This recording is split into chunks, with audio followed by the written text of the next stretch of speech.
Good morning বন্ধুরা। দেখো আমি আমার কিছু পুরনো ফটো সেন্ড করছি, খুব একটা পুরনো না, এই 2-3 মাস 4 মাসের মধ্যে আমি কতটা ওভারওয়েট হয়ে গেছি। দেখো 70 কিলো আমি হয়ে গেছি। দেখেছো কতটা? এইসব ফটো কখনো আমি পোস্ট করিনি, আমার কাছে রয়েছে। আমার পেট দেখলে তোমরা বুঝতে পারবে কতটা পরিমাণে মোটা হয়ে গেছি। 70 কিলো ওয়েট হয়ে গেছে আমার 3-4 মাসের মধ্যেই ফটোগুলো। আর দেখো পুজোতে এসে গেছে, আমি তো শুরু করে দিলাম আমার জার্নিটা, তোমরাও শুরু করো, ঠিক হবে। এখনও আমার যতটা হওয়ার ইচ্ছা ততটা ঠিক হয়নি। এখন আমি 62-এ চলে এসেছি। দেখো 62 কিলো ওয়েট আমার। আমি অনেকটা চেঞ্জ হয়েছি, তোমরা ফটোগুলো দেখলেই বুঝতে পারবে।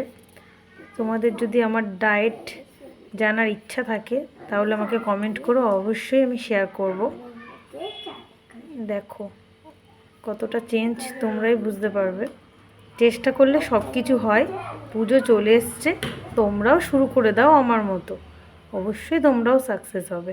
আর আমার কিন্তু থাইরয়েডও আছে, তা সত্ত্বেও দেখো আমি অনেকটা, আমার জার্নিটা অতটা সহজ ছিল না। চেষ্টা করলে সব কিছুই হয়। থাইরয়েড থাকা সত্ত্বেও আমার মোটা থাইরয়েড, তারপরেও দেখো এক্সারসাইজ আর মেন হচ্ছে খাবারটা আমি পেরেছি, তোমরাও পারবে। বাই।